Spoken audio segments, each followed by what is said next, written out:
तो दोस्तों शुरू करते हैं 28 जुलाई के करंट अफेयर। और देखिए आज का जो पहला प्रश्न है क्या है, कौन सा देश फेसबुक विकल्प के रूप में जोगाजोग नामक सोशल मीडिया प्लेटफॉर्म विकसित करने पर काम कर रहा है। तो जैसे आप फेसबुक यूज करते हो बिल्कुल इसी प्रकार से जोगाजोग नामक ऐप जो है सोशल मीडिया साइट है, ये विकसित की जा रही है। कहाँ? बांग्लादेश में। तो ऑप्शन सी इसका बिल्कुल करेक्ट है। अब देखो बात यहाँ पर हो रही है बांग्लादेश की, तो बांग्लादेश का लोकेशन आप देख लो एक बार, ठीक है। और बांग्लादेश की राजधानी क्या है? ढाका। मुद्रा क्या है वहाँ पर? टका होती है। राष्ट्रपति कौन है? अब्दुल हामिद हैं। प्रधानमंत्री हैं शेख हसीना। और बांग्लादेश की आईसीटी राज्य मंत्री जुनैद अहमद पलक ने कहा है कि बांग्लादेश व्हाट्सएप विकल्प के लिए अल्पन नामक ऐप को विकसित कर रहा है। तो वहाँ पर फेसबुक और व्हाट्सएप का विकल्प आ रहा है। तो फेसबुक के लिए क्या आ रहा है? फेसबुक के लिए आएगा जोगाजोग और व्हाट्सएप के लिए क्या आएगा? अल्पन, ठीक है। भारत और बांग्लादेश के बीच 3 पैसेंजर ट्रेनें चलती हैं, याद रखना। और ये कौन कौन सी हैं? एक तो है 2008 में चलाई गई थी मैत्री एक्सप्रेस, दूसरी है बंधन एक्सप्रेस, और एक अभी हाल ही में बांग्लादेश का जब स्वतंत्रता दिवस होता है 26 मार्च को चलाई गई थी ट्रेन। तो यह न्यू जलपाईगुड़ी से चल रही है, कहाँ तक? ढाका के बीच में। 10 बोगी वाली नॉन स्टॉप पैसेंजर ट्रेन है। तो 3 ट्रेनें चलती हैं, 3 पैसेंजर ट्रेनें चलती हैं भारत और बांग्लादेश के बीच में, याद रखना। आगे बढ़ते हैं। किस बैंक को हरित आवास के लिए अंतर्राष्ट्रीय वित्त निगम यानी कि आईएफसी से $250 मिलियन का ऋण मिला है? तो हरित आवास क्या होते हैं? तो हरित आवास ऐसे आवास होते हैं जो कि इको फ्रेंडली होते हैं, यानी कि पर्यावरण के लिए वो बिल्कुल भी नुकसानदेह नहीं होते हैं। और इसमें से मुख्य रूप से जो कार्बन उत्सर्जन होता है वो बहुत ही कम होता है। तो ये जो ऋण मिला है वो किसको मिला है? HDFC बैंक को मिला है। ऑप्शन सी इसका बिल्कुल करेक्ट है। ग्रीन हाउसिंग को देश में एक लग्जरी बाजार के रूप में माना जाता है और इसके जलवायु लाभ भी हैं। कम से कम 25% फंडिंग ग्रीन अफोर्डेबल हाउसिंग के लिए है। और इस ऋण से लाभ क्या है? तो HDFC लिमिटेड की IFC का $250 मिलियन का ऋण कम आय वाले लोगों के लिए ऐसे आवास तक पहुंच में सुधार करके किफ़ायती आवास और उभरते हरित किफ़ायती आवास पोर्टफोलियो को विकसित करने के अपने कदमों का यह समर्थन करेगा। बेसिकली इससे फ़ायदा क्या होगा? सभी के लिए आवास प्रदान करने के भारत सरकार के लक्ष्य के अनुरूप फंडिंग से एक तो रोजगार पैदा होने में मदद मिलेगी। दूसरी बात यह है कि हरित किफ़ायती आवास यानी ग्रीन अफोर्डेबल हाउसिंग, ये भारत को पेरिस एग्रीमेंट कब हुआ था? 2015 में। तो उसके तहत अपनी प्रतिबद्धताओं को पूरा करने और 2005 के स्तर से 2030 तक अपने कार्बन उत्सर्जन यानी कि कार्बन इमिशन के 1/3 को कम करने में ये मदद भी करेगा। तो हरित और ऊर्जा कुशल आवास उत्सर्जन में कटौती करने में ये मदद कर सकता है, क्योंकि आवासीय आवास देश की बिजली का खपत जो है वो लगभग कितना है? वो 24% है। तो वेरी इंपॉर्टेंट, याद रखना। An ordinary life portrait of an Indian generation नामक जो किताब आई है, तो इस किताब को किसने लिखा है? तो ये किताब लिखी गई है अशोक लवासा के द्वारा। अशोक लवासा से आपको याद आ गया होगा, ये भारत के पूर्व चुनाव आयुक्त भी रह चुके हैं और 2020 से ये एशियन डेवलपमेंट बैंक के उपाध्यक्ष भी हैं, ADB के उपाध्यक्ष हैं। तो ये जो किताब है इसका नाम क्या है? An ordinary life portrait of an Indian generation. ये जो किताब है, इस किताब में अशोक लवासा जी ने अपनी और अपने पिताजी के बारे में, और उनके जो पिता हैं उनका नाम है उदय सिंह, तो उन्होंने उदय सिंह जी के अनुभव और स्वयं के अनुभव शेयर किए हैं कि कैसे उनके पिता के सिद्धांतों ने उनके जीवन में नैतिक कंपास यानी कि उनके लिए मार्गदर्शन का काम किया है। अब यहाँ पर देखो 3 प्रश्न हैं जो कि बहुत ही इंपॉर्टेंट हैं, एग्जाम में आ सकते हैं। तो बताओ, इंटरनेशनल बुकर पुरस्कार 2021 किसे दिया गया है? ये दिया गया है डेविड डियोप को, जो कि कहाँ के रहने वाले हैं? तो ये रहने वाले हैं फ्रांस के। हब्बा खातून नामक जो किताब आई है, तो ये किसकी रचना है? तो ये किताब लिखी गई है काजल सूरी के द्वारा। और एक किताब और है the nutmeg's curse parable for a planet in crisis. ये जो किताब है इसके लेखक कौन है? ये किताब लिखी गई है अमिताभ कांत के द्वारा, ठीक है। तो तीनों किताब आपको याद रखनी है। 2021 में कारगिल विजय दिवस की 22वीं वर्षगांठ किस तिथि को मनाई गई? बहुत इंपॉर्टेंट क्वेश्चन, और सही आंसर इसका होगा 26 जुलाई। ऑप्शन डी इसका बिल्कुल करेक्ट है। 1999 में ऑपरेशन विजय में भारतीय सशस्त्र बलों की विजय का यह प्रतीक होता है, जब भारतीय सैनिकों ने कारगिल क्षेत्र में स्थित उच्च स्टेशनों से पाकिस्तानी सशस्त्र बलों द्वारा प्रायोजित घुसपैठियों को भगा दिया था। कारगिल युद्ध कितने दिन चला था? 7 दिन चला था और 26 जुलाई 1999 को समाप्त हुआ था। अब क्वेश्चन नंबर 5 बहुत ही इंपॉर्टेंट है, ध्यान से देखो। हरित सोहरा वनरोपण अभियान की शुरुआत किस राज्य में की गई है? ये बताओ कि सोहरा जो है ये किसे कहा जाता है, किस स्टेट, किस सिटी का नाम है सोहरा, ये बताओ। आगे मैं इसका उत्तर आपको दे रहा हूँ। तो फिलहाल हरित सोहरा वनरोपण अभियान की शुरुआत की गई है मेघालय में। ऑप्शन ए इसका बिल्कुल करेक्ट है।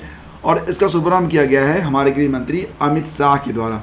और साथ ही गृह मंत्री ने ग्रेटर सोहरा जलापूर्ति योजना का भी शुभारंभ किया है।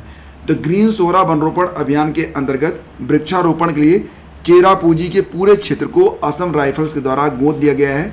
और अब मैं आपको बता रहा हूँ कि सोहरा जो है ये चेरापूंजी का ही एक नाम है, याद रखना, बहुत ही इंपॉर्टेंट है। आगे बढ़ते हैं। हाल ही में यूनेस्को द्वारा भारत के 39वें विश्व धरोहर स्थल के रूप में रामप्पा मंदिर को घोषित किया गया है।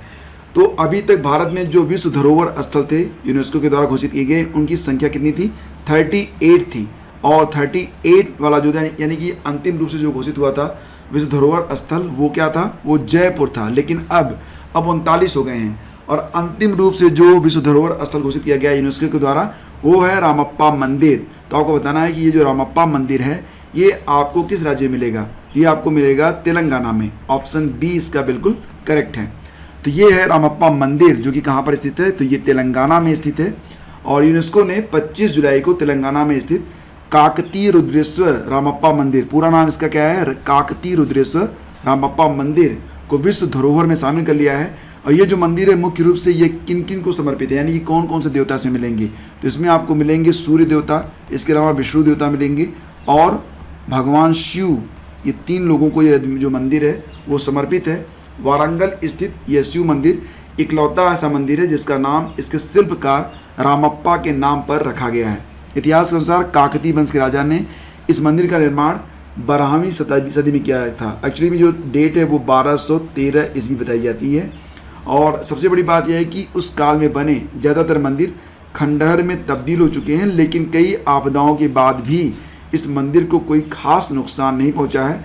और यह मंदिर जो है ये 1000 खंभों पर बना हुआ है।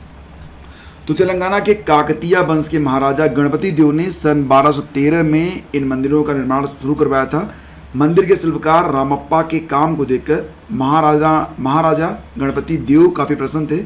और यही वजह है कि इस मंदिर के नाम में रामप्पा शब्द को भी जोड़ दिया गया। रामप्पा को मंदिर निर्माण में लगभग 40 साल का समय लगा था। 6 फीट ऊंचे प्लेटफॉर्म पर बने इस मंदिर की दीवारों पर महाभारत और रामायण के दृश्य भी देखे जा सकते हैं। शिवरात्रि और सावन के महीने में यहाँ पर काफ़ी श्रद्धालु पहुँचते हैं।